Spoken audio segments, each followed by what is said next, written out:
We are here with Kendra McCardle. She's running for family court judge for Boone County and Gallatin County. Welcome, Kendra. Can you tell us a little bit about yourself, where you went to law school? Sure, absolutely. So my name is Kendra McCardle, as you said, and I went to law school at Northern Kentucky at Chase College of Law. I went to University of Kentucky for my undergrad, and I live in Hebron, Kentucky with my husband and our son, Aiden.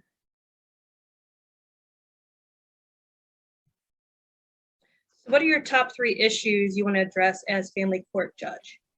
So, family court is a court that I think a lot of people don't realize how important it really is and how many issues come in front of family court. And many of those issues can only be addressed when cases are brought in front of you. But I think, when I think about family court judge, I think it's important for a family court judge to ensure fairness and equality within the courtroom. I think that it's important for a family court judge to provide easy access to justice. And I think it's important for a family court judge to ensure that the law is followed the way that it's written.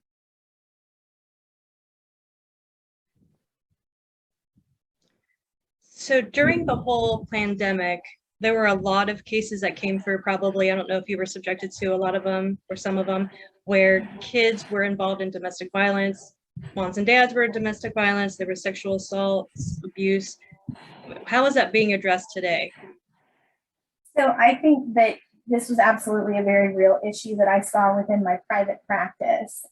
I've seen an increase in parents handling these issues on their own through filing private actions to protect their children. Also, with schools being open again, there's a little more oversight. As a family judge, I would take these cases very seriously and ensure that a child's best interest is being served while still upholding due process. I do work as a guardian ad litem in front of the court, so I am involved in dependency, neglect, and abuse cases. I also have represented children in domestic violence cases, as well as representing children as a guardian ad litem in criminal cases where they are the victims.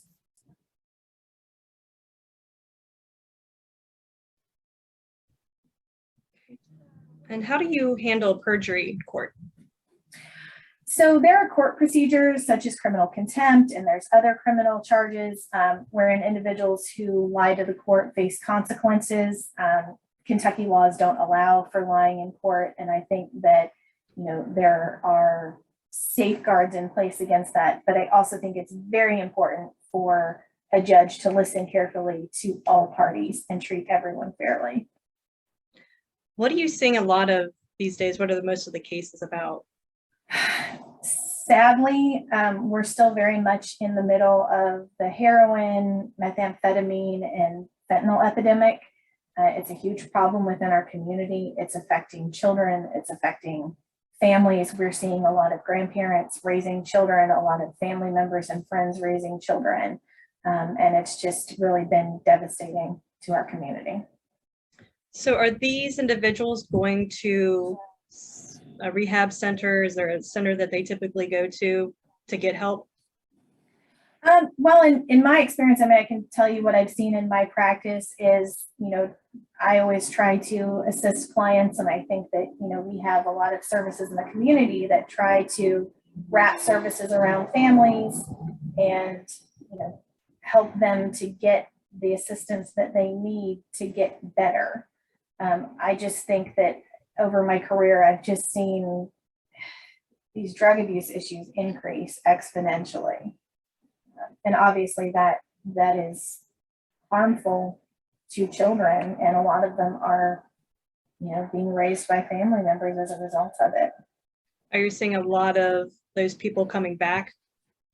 They get help, didn't work, and then they're back in court? I think that addiction is something that's a real problem, and we see people that do continuously struggle with addiction.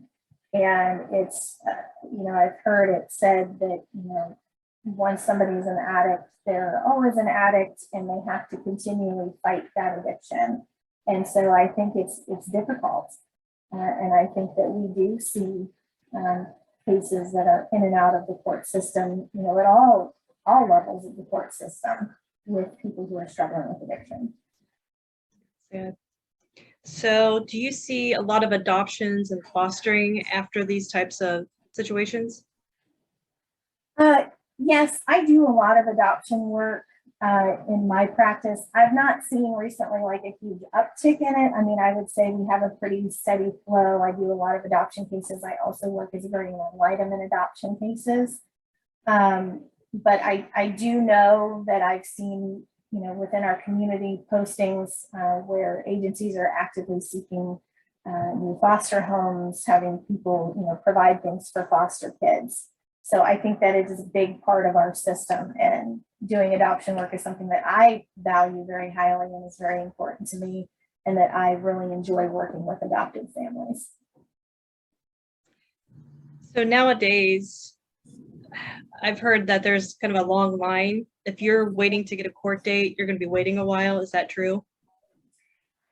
So I think that depends on the issue that you need to resolve and the time that you need to resolve it. But I think we can always work to make it better. And I'm committed to doing that and ensuring that parents and children have easy access to the court system. I'm a private practitioner, so I understand in my own practice the delays that can be caused. And I think that, it's something that I can work on diligently if elected to help and alleviate that delay. To add to that, I know in dealing with attorneys, they always say that if the judge is consistent, a lot of times that keeps people out of court, because if they know how the judge rules on certain issues, there's really no need to go to court. It's easier to mediate within those boundaries. I think as an attorney that I think that is accurate as a practitioner, realistically speaking. I think that consistency is important for a judge, but it's most important of all to follow the law and to listen to all the facts and apply the facts to the law. And the thing to keep in mind about family court judges is a family court judge, there's no juries in family court.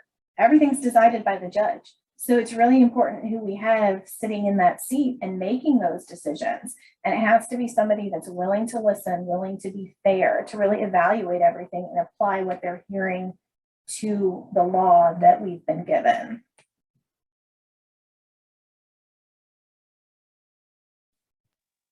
I think my favorite part of your resume is that you are a guardian ad litem in front of the court. Do you want to speak to any of your advocacy on those behalfs? I can speak a little bit. I do a lot of that work. I love it. I think working with kids is my favorite thing. I say I love adoption work, but I really, really love working with kids. They're our future, and they're so bright, and they have so much energy and so much to offer, and getting to be a part of their process and to offer them, somebody that's on their side, or an advocate, somebody who listens to them, somebody that believes in them, somebody that's understanding of them.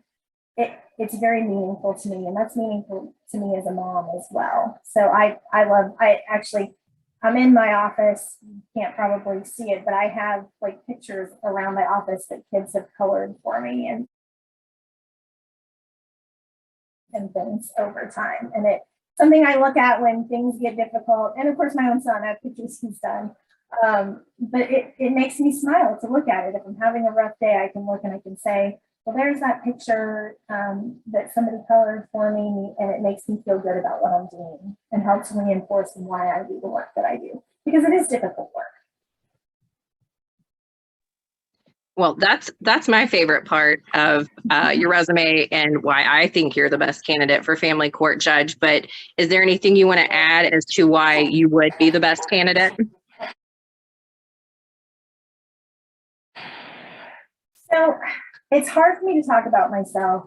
I usually say this, I'm not a politician. It's very hard for me to do this. I'm not used to it, but I think that, for family court judge, what sets me apart and makes me the best candidate is my experience, the passion that I have for this field, my energy, my work ethic, my compassion, and my reputation for integrity and fairness. I care about the community. I care about the children and families that are in this community. And I wouldn't be running for this position if these things were not important to me. You know, I'm not looking for a job. I have a job and I love it. But I feel very called to serve my community. And I know that I have the skills required to make the incredibly tough decisions that face family court on a daily basis. And I feel like we need somebody in that position with the skill set that I bring to the job. Well, for the record, we don't want a politician. And I don't want to be a politician. As for the right to life, were you sent surveys to fill out? So I was, and I was sent a survey, which I thought was for the primary. I received it after the date that it was due. I did not have a primary, so I assumed they would send me another one for the general election, which of course I shouldn't have assumed anything. But I didn't send it back because it was so late. And then when I found out that they weren't sending another one, I reached out to the organization. I have filled out and submitted my answer. So they do have that now. How come you're not involved with the Boone County Republican Party? So I've been really open when I've talked at different things. And I think I said this to you guys already. I'm not a politician. And, you know, political pursuits were never anything that interested me. I never envisioned myself running for any elected offices. And so when I was called to run, it was kind of a decision that I made within my faith and within my family. You know, I'm a registered Republican, but I felt like if I started attending political parties, that it would be a little disingenuous because I never have. And I felt like it would be out of place for me to attend. It also would make me feel like a politician, and I don't want to feel like a politician. Again, no offense to politicians. But you know, realistically, I'm a full-time attorney with a very busy law practice. And when I'm not at work, I'm a full-time mom to a really precious little boy. And I prayed to have him for years and years. And as I'm sure you both know, being a mom is a full schedule in and of itself. Yes, it is. Keep you on your toes. Yes, they do. Where can people go to support your campaign, Kendra?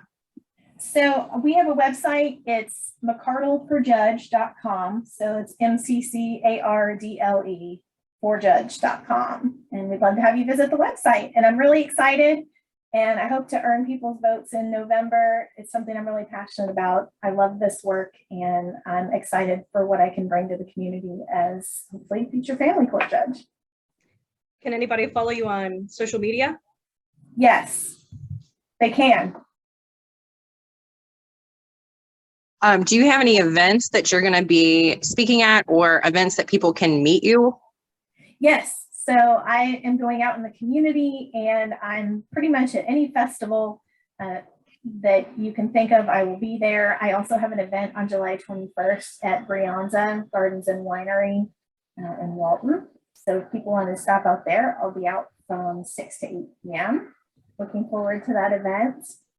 And I will hopefully be knocking doors really soon. Thank you for running also. I mean, I appreciate someone stepping up that has really good intentions. Like you said, you're not a politician. I love your background. Thank you. I love what you're doing. I'm not a huge fan of who you're running against. And when you speak of politicians, you know, he fits that bill. So thank you for stepping up. Well, thank you for letting me do this and letting me be on the show. It's hard not being a politician and not being, you know, not having been at party meetings. And I'm glad that you all asked me that question, because I think people wonder those things, but it's really just because I'm being a mom and I'm working and that's what I'm doing with my time. So I'm excited. I feel like I can bring a lot to the job, and I'm looking forward to it. But the campaigning process is a learning experience for sure. Definitely working hard to learning curve there.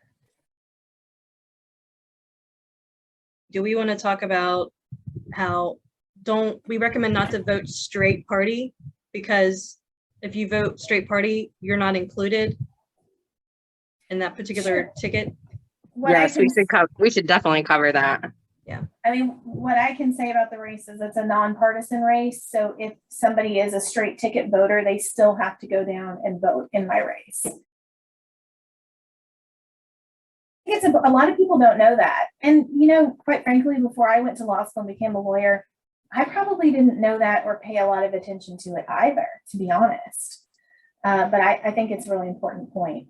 Absolutely. People don't think about. I really appreciate you guys giving me the opportunity to do this. Anytime I get a chance to talk about what I'm passionate about and why I'm doing this, it brings me a lot of joy to be able to talk about that. And so I'm excited, terrified and excited. I feel like I go through a roller coaster of emotions on a daily basis. It's not easy. We were helping some of the candidates during the primary, and I saw what they went through, and I thank them every day. And we thank you for what you're going through and what you're going to go through. We appreciate it. I appreciate you all being out there and being involved, and the people that I've met. You know, I said this to somebody the other day that I hope I'm successful and I will continue to work. I think if anybody looks, they know that I'm a workhorse, and they can see that I just will. I think somebody made a joke that if there's two people meeting in a cornfield, I'm there, or I have somebody there in my t-shirt, which is probably not far from the truth. But I feel like, you know, if I keep working really hard and I show people my passion and my heart, that I would be successful in this. But if I'm not, at the end of the day, I've gotten to meet so many great people that I would not have otherwise had the opportunity to meet, because I've never done anything in the political arena before. And so I walk away with new friendships, and that's meaningful to me as well.